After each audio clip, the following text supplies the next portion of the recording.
¿Cómo le fue a Chile hoy en La Haya? Nos estábamos especulando con Beatriz, tanto en lo jurídico como en lo político. Estamos con el profesor Samuel Fernández, ambos invitados, también el profesor Guillermo Holtzman. Nos han pedido que los camisetiemos, quieren que presentemos las universidades donde trabajan. Universidad de Valparaíso, así el profesor Holtzman, Universidad Mayor, el profesor Fernández.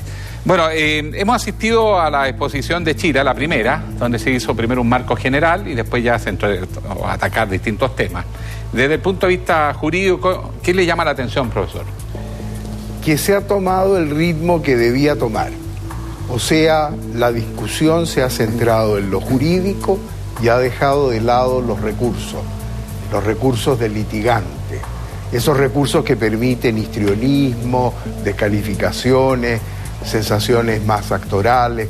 Se ha tomado lo jurídico, y lo jurídico se ha tomado bien, y se ha tomado de dos maneras. Uno, en cuanto a lo jurídico propiamente tal, de la Convención de Viena de Derechos de los Tratados, que tenemos que volver a invocarla y reafirmarla para salir al paso a esa deconstrucción que ha hecho Perú en sus alegatos, y luego lo que ha sido la práctica internacional, que también había quedado de lado, más las declaraciones y los mapas y todo lo que constituye el argumento en el cual se basa Chile.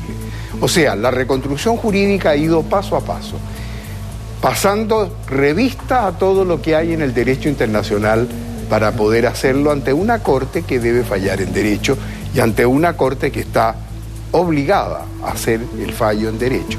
Esto es lo que hay que rescatar.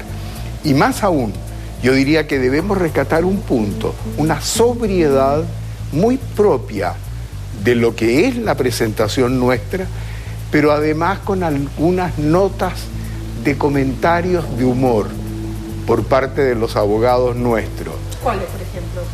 En el caso de Dupuy, básicamente, cuando habla, ¿no es cierto?, de Dalí y los relojes... y los relojes... Claro, surrealistas que... Claro. Y particularmente cuando plantea, digamos, una nueva teoría de surrealismo en las relaciones internacionales. Claramente una fineza que era muy... ¿Y en lo político qué impacto cree que ha producido esto? Porque La Haya y los grandes tribunales, además de lo jurídico, indudablemente hay una apreciación política, ¿no? En general. No, y de hecho sabemos que los jueces están al tanto de lo que pasa en ambos países y de alguna forma se informan y le llega digamos, todo lo que nota de prensa o las interpretaciones que eso tiene.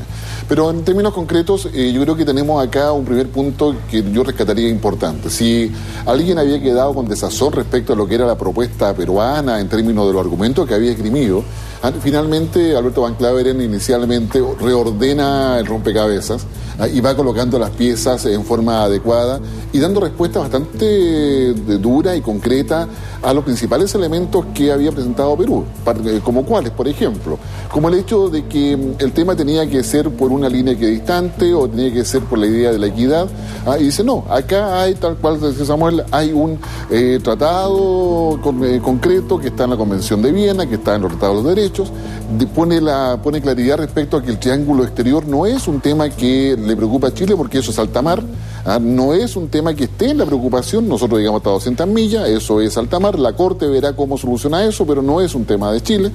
Respecto al hito número 1, lo deja claramente unido, ¿no es cierto?, al Tratado de 1929 y lo que pasa en el año 1930, y desde ese hito es donde surge la línea de paralelo, en este caso, que se proyecta en el mar, pero el hito número 1 no tiene jurisdicción la Corte, o sea, no le correspondería a la Corte asumir que tiene que meterse en eso porque es parte de un tratado que fija las fronteras terrestres y que tiene todo una lógica que está actualmente en vigencia y está completamente aplicable. En consecuencia, concentra gran parte de su alegato en el tema del paralelo y es ahí donde probablemente está dos cosas que son positivas. Por una parte, una coherencia y consistencia en los argumentos jurídicos, como ya se señalaba, pero por otra parte, yo diría, una claridad en torno a que lo que Chile ha hecho siempre ha estado acorde con los tiempos en que se conversó. Desde el año 30, 47, 52, 54, va dando una hilación, porque el 52 y el 54, el avance en el derecho, o lo que está dispuesto el sistema internacional a aceptar como elementos de derecho internacional, son distintos a lo que pasa hoy día en 2012.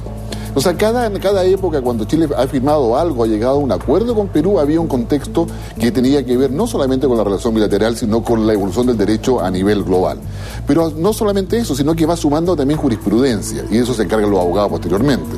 Es decir, mire, ¿sabe?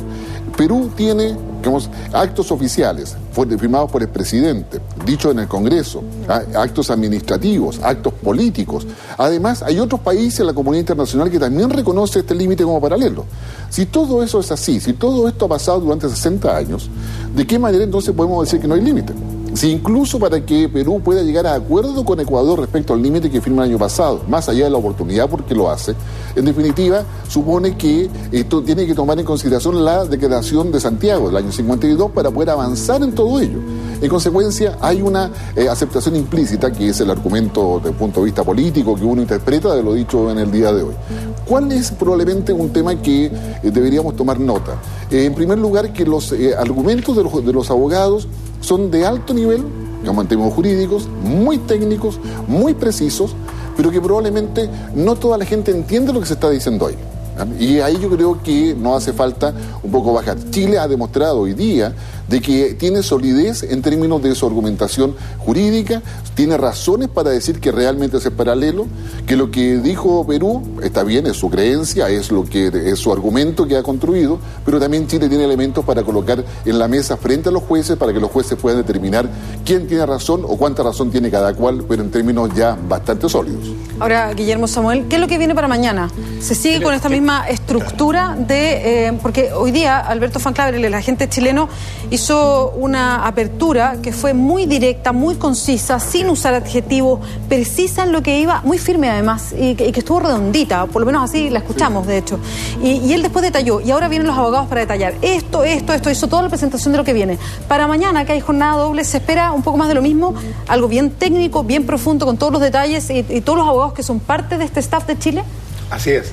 Tiene que ser técnico porque fue anunciado. Además, no hay improvisación.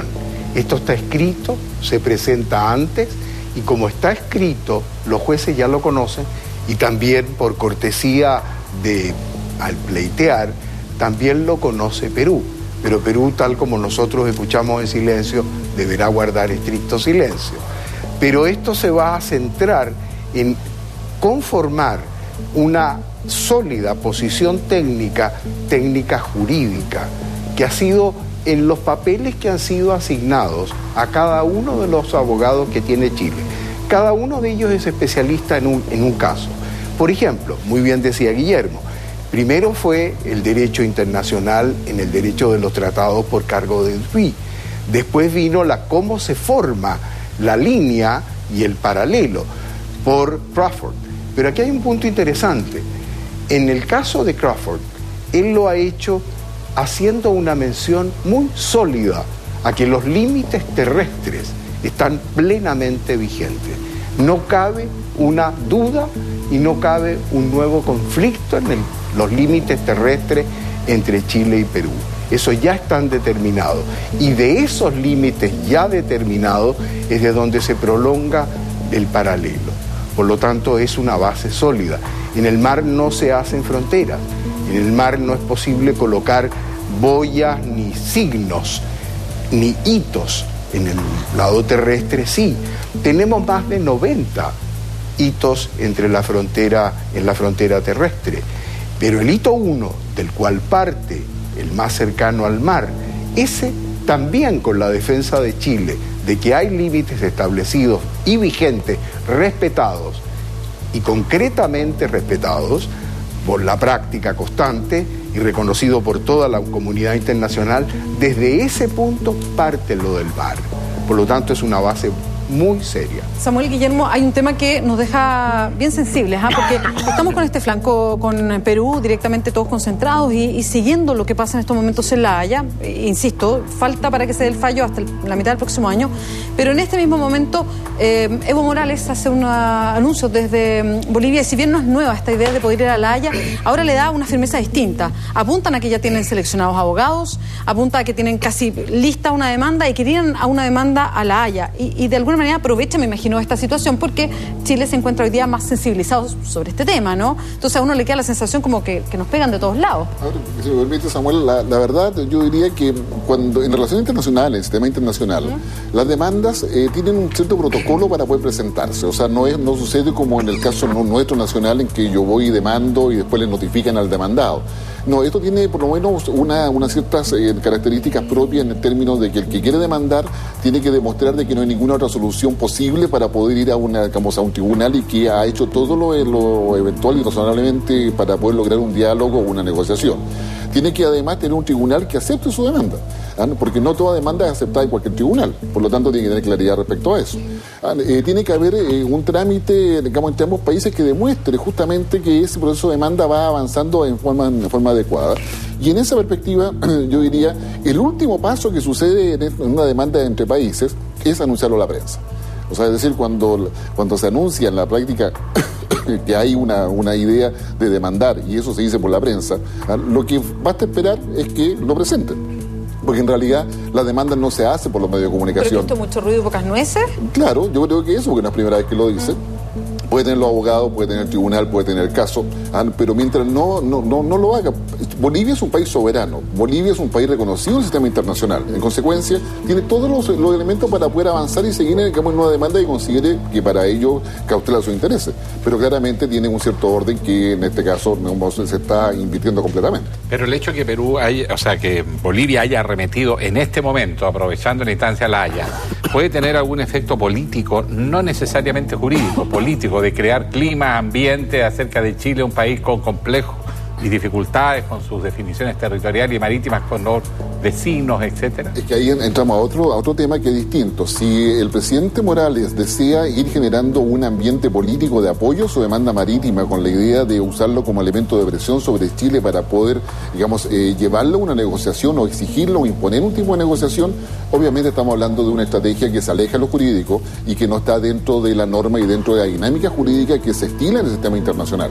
Y en esa perspectiva, Chile ha sido bastante claro. Es decir, el Tratado de 1904 no tiene elementos, por ninguna parte que se pueda mirar para poder llevarlo a un tribunal internacional, porque es un tratado que por lo demás, a nivel en la Corte de La Haya, y Samuel lo puede decir mucho mejor que yo seguramente, requiere que para poder llevarlo a una corte, requiere que los dos países estén de acuerdo en ello. Así es. Ese es el requisito central. Vale decir, no existe un tribunal que per se tenga competencia para estos asuntos. Eso lo acuerdan siempre los estados. Hay un procedimiento muy estricto en la Corte y ese procedimiento es que nadie puede llevar a la Corte cuando quiere, por lo que quiere y así nomás. Tiene que ser con un acuerdo previo que le reconozca competencia a la Corte. Lo que nosotros reconocemos y todos los países miembros de las Naciones Unidas es que existe la Corte y que tiene jurisdicción, pero esa jurisdicción al caso y caso a caso solo lo acuerdan los países entre sí. Esto fue lo que explicaba el otro día, que no habiendo un pacto previo como lo teníamos con Perú, habiendo Chile desahuciado el pacto de Bogotá respecto de Bolivia, no nos puede llevar invocándolo. Puede sí demandarnos a la Corte, pero dependerá de Chile. Y no creo que Chile vaya a aceptar ir a la Corte con el tema de Bolivia. Por eso, como bien decía Guillermo, esto es una construcción política para forzarnos a negociar. Ahora, y la presencia misma de Bolivia, que es la otra parte de la pregunta, en La Haya, a los jueces de La Haya, en la demanda peruana, ¿afecta políticamente, crea clima o para ello es absolutamente intrascendente? Difícil responder, pero yo diría que porque no son los únicos delegados que probablemente de otros países van a ver los alegatos de La Haya, dicho sea de paso, es decir, no es que ellos sean especiales dentro del público que está ahí. Pero claramente a los jueces no les pasa desapercibido, pero claramente también en el tema de Perú con Chile, el tema de Bolivia no está presente.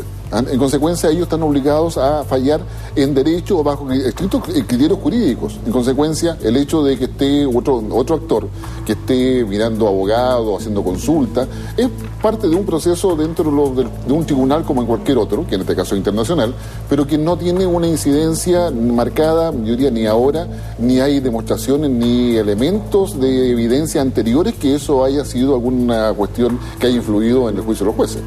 Guillermo Samuel, muchas gracias por acompañarnos esta noche. No será la última vez que hablemos, ¿ah? Porque Muchísimas queda todavía. Gracias a ustedes. Además nos Muy queda amable. mañana y La próxima semana. Es verdad. falta el fallo.